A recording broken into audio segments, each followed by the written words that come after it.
Shalom. All praises to Yahweh, Bahasham, Yahweh Shai, Bahasham Rakakwadash. Double honors to the apostles and elders of Great Millstone, and peace and blessings to the 144,000 and the rest of your life.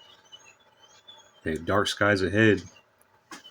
This article, dark skies ahead, especially for Babylon the Great, but for the whole world.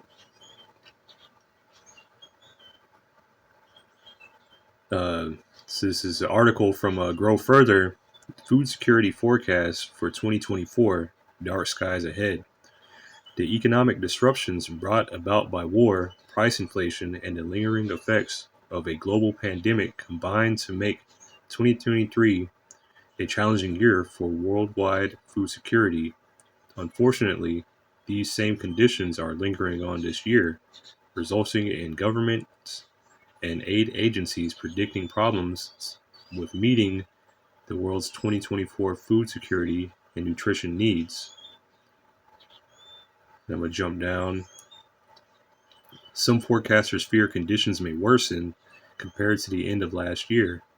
The reason behind their worries underscore the need for more innovation in food production, especially discovering innovative ways to help smallholder farmers, those most directly facing these threats, cope in ways that make their farms more productive and resilient. So these different farms, not only are they trying to fight with inflation, the cost of uh, the devaluing of the dollar, the price of everything increasing, but it's the devaluing of the dollar. They're having to deal with this. They're having to fight that. They're having to fight inflation. But their solution to this is to grow more food. So avoiding further food cost inflation or even bringing food prices down will require farmers to grow more food in increasingly volatile climates. So they're having to grow food in climates that normally would have, they're used to growing in, but these climates are changing. Storms are coming in. They call it El Nino or climate change and all this stuff, but it's Yahweh Ba'Shem Yahweh Shai. So some of these places are experiencing flooding, drought, heat waves, hard rain. Like hard rain and flooding will wash out a crop. It'll completely wash everything away. It'll erode the land and sweep away crops. You have different hailstorms, tornadoes, drought, heat waves, all these things going on in different parts of the world. And especially in places where certain crops come here to Babylon the Great. But I'm going to jump down. El Nino will likely challenge smallholder farmers with droughts and flooding. Experts do not believe ENSO will be the main driving force pushing grain prices higher this year. But who knows? It still might. It still will. It's gonna. Hey, these farmers or whatever they're trying to do, they're trying to grow more food, but if they grow more, they're having to put more money and whatnot into it. And then if a storm or whatever comes and just sweeps it away, it's going to drive food prices even higher. If you lose all your crops and whatnot, whatever you do get, you're going to have to make up the money for it. And then all these smallholder farms, all this money is coming out of their own pockets. So possibly even put these farmers out of business. And then the last portion is different wars. You have the Ukraine war, or the Russia-Ukraine. You have what's going on in parts of Africa, those conflicts. What is it? I think Nigeria just kicked the U.S. Military out the country. You have different kinds of conflicts going on that will also drive up food prices around the world, because some of these places, like, we rely on their crops, but hey, they'll because of a conflict going on, it's harder to get food in and out. Like, if a city is being sieged, you can't really get anything out of the city. And so that's pretty much it for this article. I was just jumping around, and it just caught my eye with the title and what the world is expecting. It's not looking good for the world. This is Second Ezra chapter 15, and I'm gonna start at verse 11 in the GNT.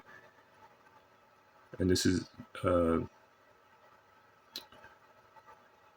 I will use all my strength and power to bring them out of that land. Who? The elect of Israel. Out of where? This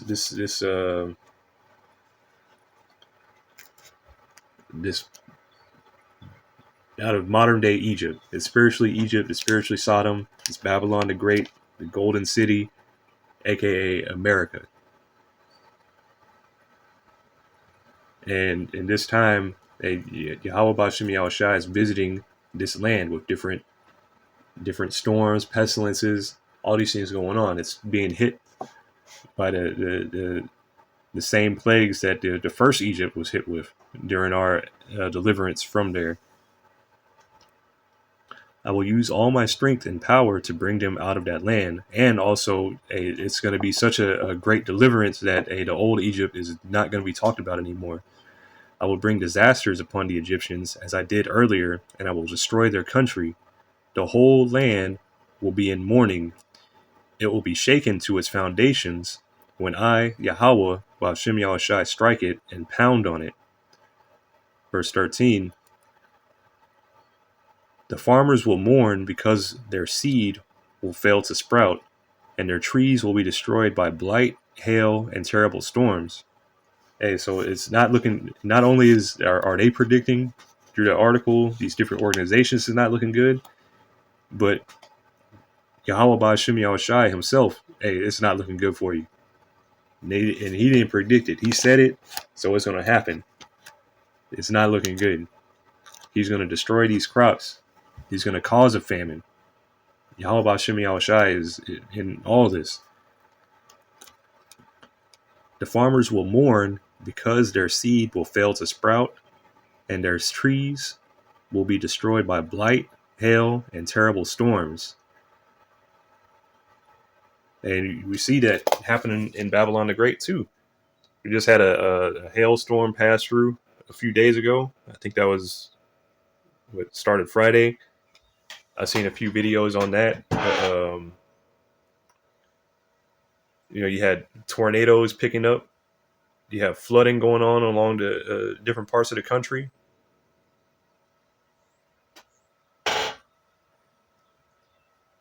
And the farmers here, they can't, like the article said, it's not looking good.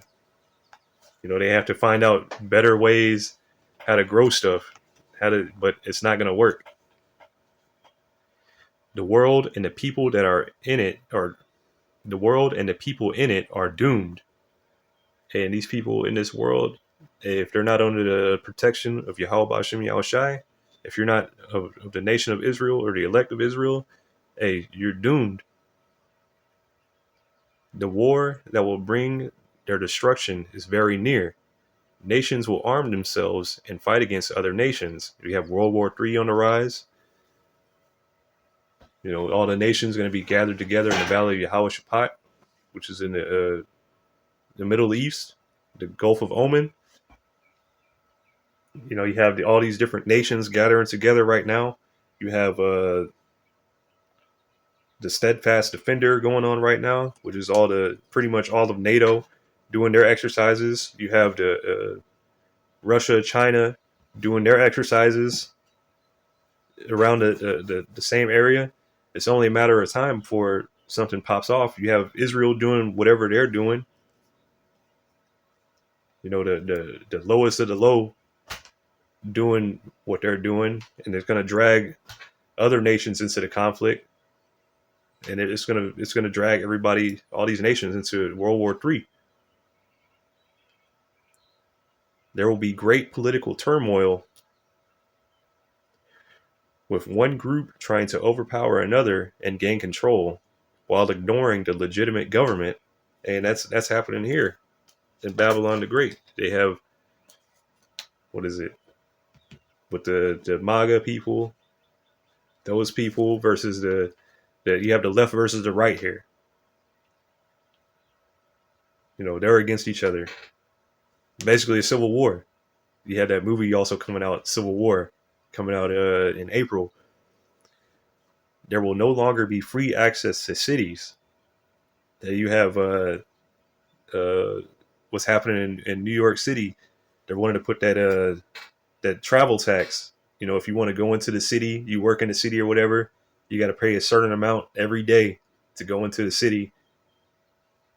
Just to go to work, you got to pay to go to work.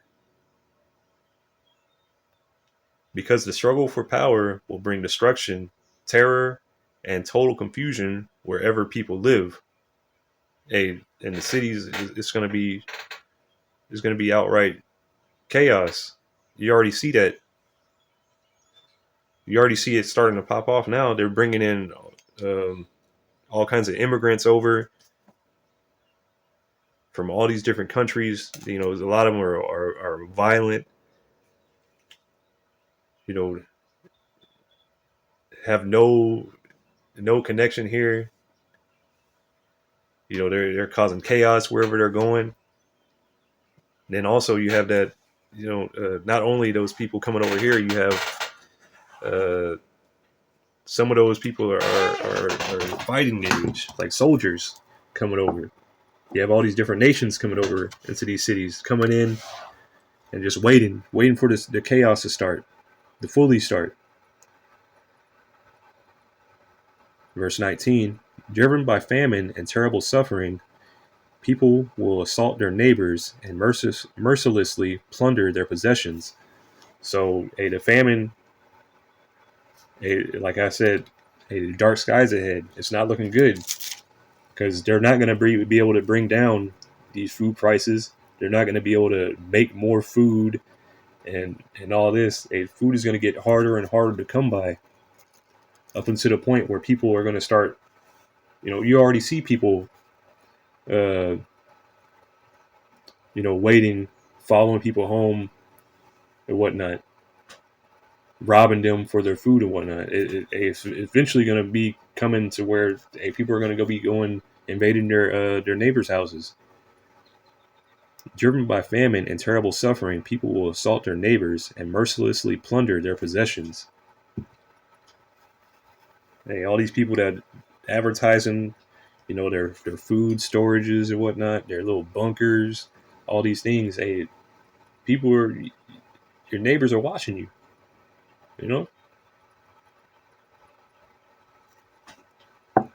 Your neighbors are watching, and they're waiting for that moment.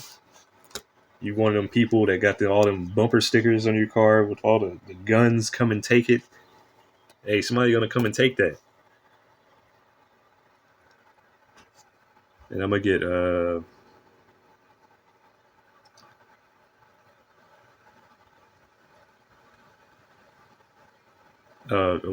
gonna get this is 2 Kings chapter 6 in the NLT, and this is 2 Kings chapter 6 verse 24 in the NLT.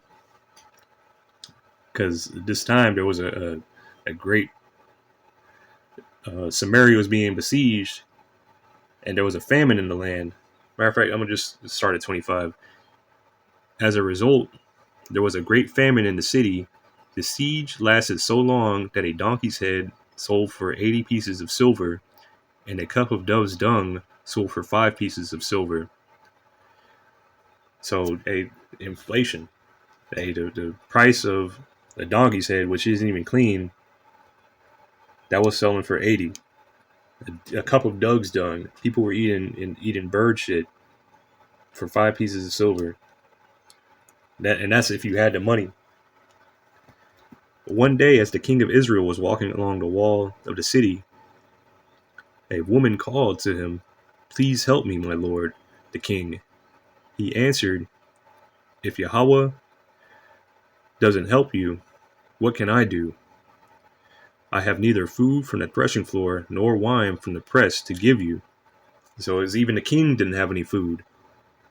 He said, hey, Yahweh isn't helping you. Like, what do you expect me to do? I don't even have food. But then the king asked, what is the matter? She replied, this woman said to me, come on, let's eat your son today. Then we will eat my son tomorrow. So we cooked my son and ate him. Then the next day I said to her, kill your son so we can eat him. But she has hidden her son. And when the king heard this, he tore his clothes in despair. And as the king walked along the wall, the people could see that he was wearing burlap under his robe next to his skin. And it's terrible, a terrible thing to eat your kid, but these are times are coming again. It's going to get so bad. If it's going to get so bad that people are assaulting their neighbors to rob them or whatever food that they have, how bad he's going to get it after that? When they run out of food, they're going to be eating each other. Hey, but Yahweh Bashem Yahushai's servants are going to eat. Yahushai's elect are going to eat. Let me get this real quick and I'll close out.